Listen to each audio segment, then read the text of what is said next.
Welcome to special live. నేను రమా మండవ. ఈ రోజు లైవ్ లో భాగంగా మనం తీసుకోబోతున్న టాపిక్ ఏంటంటే టీడీపీ ప్రభుత్వం అధికారికంగానే వైఎస్ఆర్సీపీ నేతల్ని వేటాడే ప్రయత్నం చేస్తోందా అంటే అవుననే చెప్పాలి. ఎందుకంటే గత కొన్ని రోజులుగా అటు టీడీపీ శ్రేణుల నుంచి వస్తున్న ఒక ప్రెజర్ కావచ్చు, పార్టీ అధికారంలోకి వచ్చి కూటమి ప్రభుత్వాన్ని కూడా ఏర్పాటు చేసి చంద్రబాబు నాయుడు సీఎంగా ప్రమాణ స్వీకారం చేసి కనీసం పూర్తి స్థాయిలో 3 నెలలు గ్రేస్ పీరియడ్ కూడా పూర్తి కాలేదు. కానీ ఈ రోజున మాత్రం అదే స్థాయిలో అటు క్యాడర్ నుంచి, ఎందుకంటే 5 ఏళ్ల పాటు ఒక వెండెట్టా పాలిటిక్స్కి అసలైన అర్థం చూపించారు జగన్మోహన్ రెడ్డి.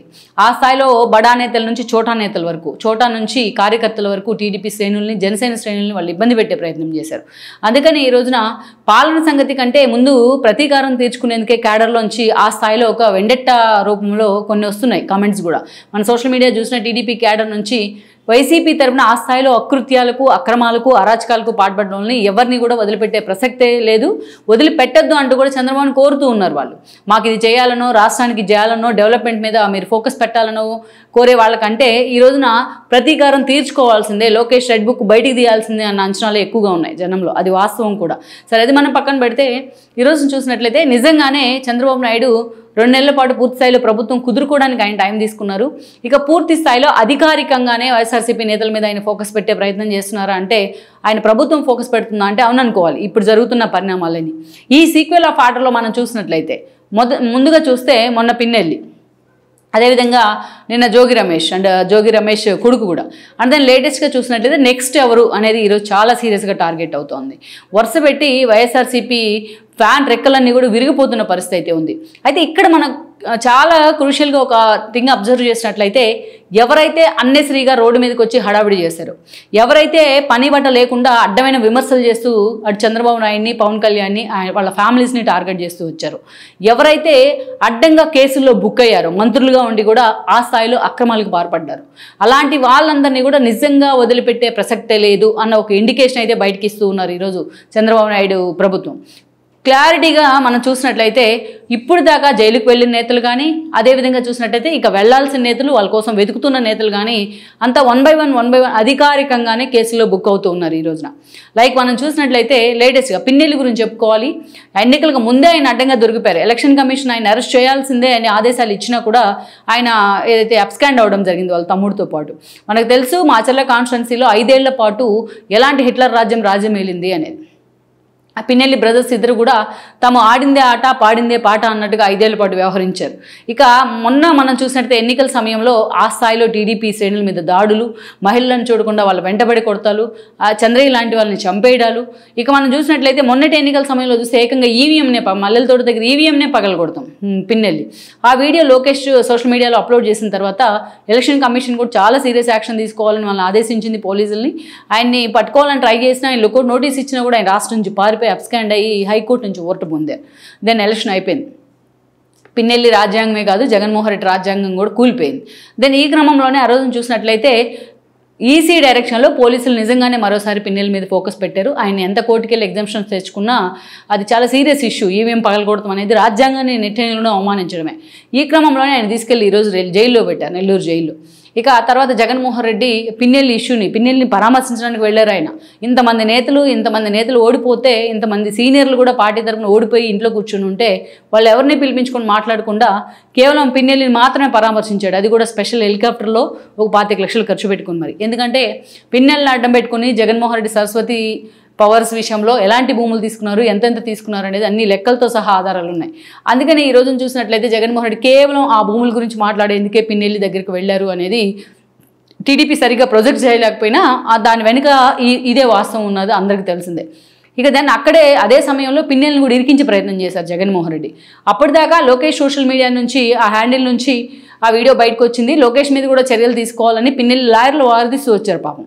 ఎప్పుడైతే జగన్మోహన్ రెడ్డి నెల్లూరు వెళ్ళి బయటకు వచ్చి మాట్లాడారో పిన్నెల్లి కోపంలో ఈవీఎంని పగలగొట్టారు, తనకు ఎవరు సపోర్ట్ చేయట్లేదని అంటూ పిన్నెల్లి ఈవీఎం పగలగొట్టాడు అన్న విషయాన్ని ఎండార్స్ చేస్తూ అధికారికంగా ఒక బయట అయితే ఇచ్చేసాడు అక్కడ మీడియాకి. సో అదే తర్వాత అపోనెంట్ లాయర్స్ అంతా కూడా దాన్నే ఒక ఇష్యూలుగా ప్రాతిపదికగా తీసుకొని సుమోటోగా కేసు తీసుకున్న పరిస్థితి అయితే ఉంది. ఇక ఆ తర్వాత మనం చూసిన జగన్మోహన్ రెడ్డి ఎంత ఆ ఇష్యూని టీడీపీకి బొంబాటు చేయాలని చూసినా, టీడీపీ మీద పిన్నెల్లిని ఇష్యూని రుద్దే ప్రయత్నం చేసినా, రెడ్ బుక్ రాజ్యాంగం పేరుతో హడావిడి చేసినా ఎవరు కూడా పట్టించుకోలేదు ఈ రోజున. అది అయ్యో పాప మన నేత కూడా అక్కడ లేడని అనుకోవాలి, ఈవెన్ వైఎస్ఆర్సీపీ నుంచి. అది మర్చిపోకముందే ఈరోజు వంశీ తెర మీదకి వచ్చున్నారు. వంశీని సంకల్ప సిద్ధి స్కామ్ ఒక ఎత్తు అయితే అనేక రకాలుగా ఇక లోకేష్ మదర్ని ఆయన ట్రీట్ చేసిన విధానం కానీ, ఆమె మీద లోకేష్ పుట్టుకుని విమర్శిస్తూ ఆయన మాట్లాడిన మాటలు కానీ మనకు తెలిసింది. ఏకంగా చంద్రబాబు నాయుడే కన్నీళ్లు పెట్టుకున్నారు because of Vamsi and Dwarampudi. ఆ కన్నీళ్ళకి ఇప్పుడు వీళ్ళంతా మూల్యం చెల్లిస్తున్నారనేది టీడీపీ శ్రేణుల వాదన. కారణాలు ఏవైనప్పటికీ ఈరోజు సంకల్ప సిద్ధే కాదు, ఇక వంశీకి సంబంధించి గన్నవరంలో టీడీపీ ఆఫీస్ని తగలబెట్టించారు ఆయన. సో ఈ కేసులో ఆయన మీద లుక్అవుట్ నోటీస్ కూడా జారీ అయింది. ఇప్పటికే రాష్ట్రాన్ని వదిలి అమెరికా వెళ్ళిపోయారనే చర్చ జరుగుతోంది. బట్ పోలీసులు మాత్రం గత 10 రోజులుగా వంశీ కోసం అణువున గాలిస్తూనే ఉన్నారు. లేటెస్ట్గా ఆయన హైకోర్టులో ఒక పిటిషన్ వేశారు, తనకు అరెస్ట్ నుంచి ఊరట కలిగించాలి అనేది. మరి అది ఎగ్జామ్షన్ వస్తుందా లేదా అనేది లెట్స్ సీ. దెన్ వంశీ తర్వాత చూసినట్లయితే ఈ రోజున తాజాగా అరెస్ట్ చూస్తే జోగి రమేష్ కుమారుడే. అటు చూస్తే పిన్నెల్లి మంత్రి కాకపోయినా ఎమ్మెల్యే అయినా మంత్రి కంటే ఎక్కువగా వాళ్ళు వ్యవహరిస్తూ వచ్చారు. ఇటు చూస్తే జోగి రమేష్ మంత్రిగా పనిచేశారు. Jaganmohan Reddy second expansion, first క్యాబినెట్లో ఆయనకి స్థానం ఇవ్వలేదు, పెడన్ నుంచి ఎమ్మెల్యే ఉన్నారు. దెన్ మంత్రి పేరు సెకండ్ ఎక్స్పాన్షన్లో భాగంగా ఆ జిల్లా నుంచి కొడాలి నానిని, పేర్ని నానిని, అదేవిధంగా వెల్లంపల్లిని పక్కన పెట్టారు. సో ఆ జిల్లా నుంచి కేవలం ఆయన్నే సెలెక్ట్ చేసుకున్నారు జగన్మోహన్ రెడ్డి. సో ఆ స్థాయిలో జోగి రమేష్ తనకు ఎదురే లేదన్నట్టుగా వ్యవహరించారు.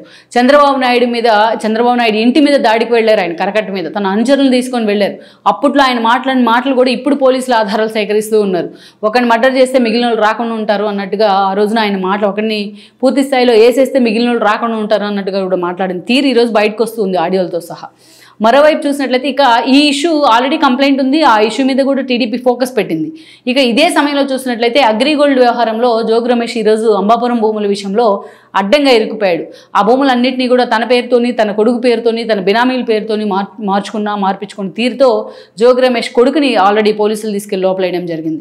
ఈరోజు జోగి రమేష్ ఆ విషయం మాట్లాడుకున్నారు. తను తప్పు చేశాడా లేదా అన్న విషయాన్ని క్లారిటీ ఇవ్వకుండా ఈరోజు బీసీలని చంద్రబాబు టార్గెట్ చేస్తున్నారంటూ కూడా కుయ్యో మొర్రో అంటూ కూడా ప్రెస్ మీట్లు పెడుతూ ఉన్నారు. కానీ ఇక్కడ జోగి రమేష్ గుర్తుపెట్టుకోవాల్సింది ఏంటంటే, ఏదైతే రాజు రాజే మంత్రి మంత్రే, బట్ తప్పే, ఏదైతే రైటే. కానీ ఆయన అంబాపురం భూముల విషయంలో చేసిన విషయాన్ని పక్కన పెట్టి, చంద్రబాబు నాయుడు ఇంటి మీదకి ఎందుకు వెళ్ళారో పక్కన పెట్టి, ఈ రోజున క్యాష్ కార్డును తీసుకొచ్చి జోగి రమేష్ ఏదైతే ఒక సెంటిమెంట్ ప్రయోగం చేసినా దాన్ని ఎవరు కూడా పట్టించుకునే సిచ్యువేషన్లో లేరన్నది వాస్తవం.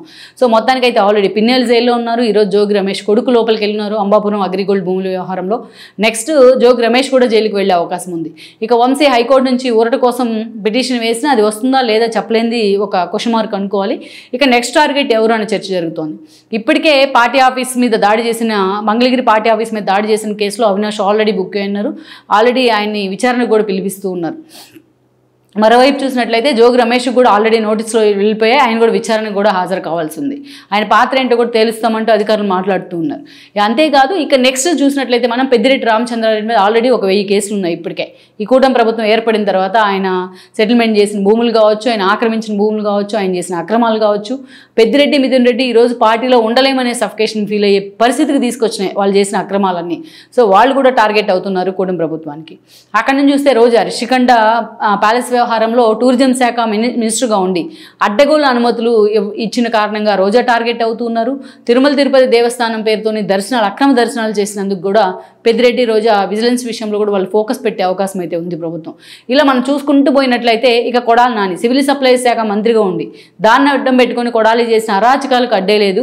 ఆ అరాచకాలు ఈరోజు ద్వారంపూడిని కూడా టచ్ చేస్తూ ఉన్నాయి. నాదెండ్ల మనోహర్ ఒక్కొక్క నిజాన్ని బయటికి చెప్తూ ఉంటే ఈరోజు నివ్వెరపోతూ ఉన్నారు సివిల్ సప్లైస్ శాఖ అధికారులు కూడా. సో మనం చూసినట్లయితే ఏ ఒక్కరిని కూడా ప్రభుత్వం వదిలిపెట్టే ప్రసక్తే లేదు అన్న ఇండికేషన్ అయితే ఒకటైతే బయటకు వస్తుంది. మొత్తానికి నిన్న పిన్నెల్లి కావచ్చు, ఈరోజు జోగి రమేష్ అండ్ సన్స్ కావచ్చు, అదేవిధంగా చూసినట్లయితే రేపు వంశీ కావచ్చు. సో మొత్తానికైతే మనం చెప్పుకున్నట్టు అధికారికంగా ఆధారాలు చూపించి మరి ఆధారాలను ముందు పెట్టి మరి ఈ రోజున కూటమి ప్రభుత్వం అయితే అడుగులు వేస్తుందని అనుకోవాలి. సో కార్యకర్తలు ఏదైతే దూకుడుగా వెళ్ళాలి అని హింట్ ఇస్తున్నప్పటికీ, దూకుడుగా వెళ్ళాలని ప్రెజర్ తీసుకొస్తున్నప్పటికీ అంత ఎక్కడా కూడా అధికారికంగానే కూటమి ప్రభుత్వం వెళ్లే ప్రయత్నం చేస్తుందని అనుకోవాలి. రెడ్ బుక్ పేరుతోని జగన్మోహన్ రెడ్డి హడావిడి చేస్తున్నా ఏమాత్రం తొందరపడకుండా కూటమి సర్కార్ అయితే అడుగులు వేస్తుంది. మొత్తానికైతే ఈ ఇష్యూలోంచి ఇప్పుడు మనం చెప్పుకున్న వాళ్ళు ఎవరు కూడా తప్పించుకునే పరిస్థితి లేదన్నది వాస్తవం. మొత్తానికి ఈ కేసులు వీళ్ళ మీద ఆ స్థాయిలో బుక్ అయ్యి వీళ్ళు జైలుకి వెళ్లే పరిస్థితి వస్తే వీళ్ళ రాజకీయ భవిష్యత్తు ఏంటి, ఇక ఆ పార్టీలో ఎంతవరకు కూడా వాళ్ళు సస్టైన్ కాగలరు, జగన్మోహన్ రెడ్డి వాళ్ళని ఎంతవరకు కాపాడుకోగలరు అనేది ప్రస్తుతానికైతే మాత్రం $1 మిలియన్ ప్రశ్న అని చెప్పాలి. ఈ వీడియో మీకు నచ్చినట్లయితే please share, like and subscribe R24 Telugu.